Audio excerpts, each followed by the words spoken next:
सोचो, अगर तुम जमीन पर पड़े हो, दर्द में हो और तुम्हारी आंखों के सामने लोग खड़े हैं, पर कोई आगे नहीं बढ़ता, कोई फोन नहीं करता, कोई हाथ नहीं बढ़ता, कोई आवाज नहीं निकलता, सिर्फ देखते रहते हैं।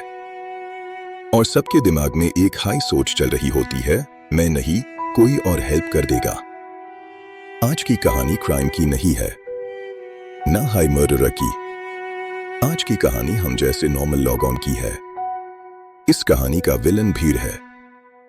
1964 न्यूयॉर्क सिटी, रात का टाइम, एक residential area, normal apartments, normal log. एक लड़की थी, नाम था किटी जेनोविस, 28 साल की, बार में काम करती थी। रात को लेट शिफ्ट खत्म करके घर लौट रही थी। पार्किंग के पास एक आदमी उसके पीछे आया। उसने अटैक किया। किटी चीखी और यही से सब कुछ शुरू होता है। उसकी चीख सुनकर विंडोज खुली, लाइट्स ऑन हुई। लोगों ने देखा एक लड़की मदद मांग रही है। एक आदमी ने विंडो से चिल्लाया, लीव हर अलोन। अटैकर रुक गया, वो भाग गया। किटी गिर गई, जख्मी थी पर जिंदा थी। अगर उस वक्त सिर्फ एक आदमी भी नीचे आ जाता, ये कहानी यही खत्म हो जाती। लॉग ऑन ने क्या सोचा, अब तो खतरा खत्म हो गया। लाइट्स बैंड हो गई, विंडोज बैंड हो गई। 10 मिनट बाद अटैकर वापस आया, इस बार ज्यादा ब्रूटल। किटी फिर चीखी, फिर भी किसी ने कॉल नहीं किया, किसी ने दरवाजा नहीं खोला।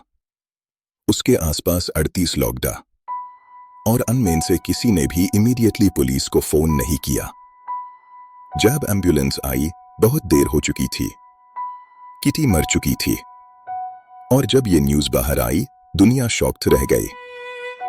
हेडलाइन थी, 38 witnesses watched a woman die, nobody helped. सवाल एक था, क्यों? क्या सब बुरे लोग था?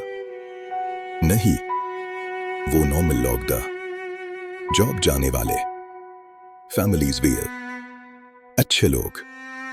फिर भी सब चुप रहे। इसका जवाब साइकोलॉजी में छुपा है। इसे कहते हैं द बायस्टैंडर इफेक्ट। जब तुम अकेला होते हो, तुम रिस्पॉन्सिबिलिटी महसूस करते हो, पर जब तुम भीड़ का हिस्सा बन जाते हो, तुम्हारा दिमाग बोलता है, मैं क्यों? कोई और करेगा।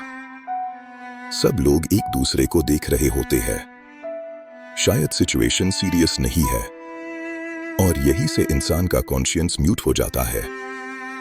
इस इंसिडेंट के बाद साइंटिस्ट्स ने एक्सपेरिमेंट्स किए।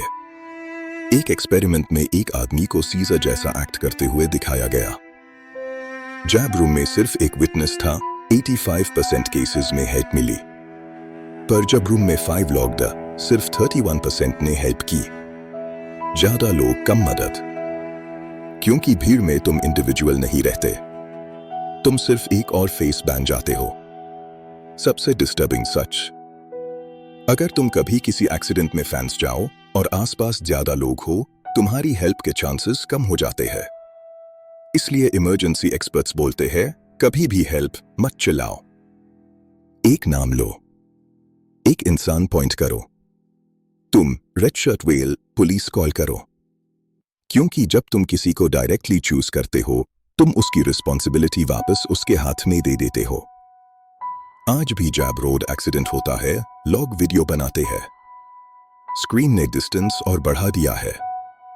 हम देखते ज्यादा है, महसूस कम करते हैं। और सबसे अनकंफर्टेबल सवाल, अगर तुम उस बिल्डिंग में होते, क्या तुम नीचे जाते? या तुम भी सोचते, someone else will handle it? Cold truth ये है, बुरा होना जरूरी नहीं गलत होने के लिए।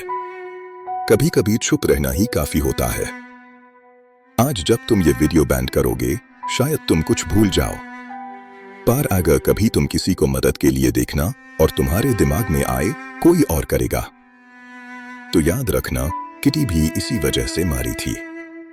और उस दिन 38 लोग जिंदा थे, पर किसी ने इंसान बनना चूज नहीं किया।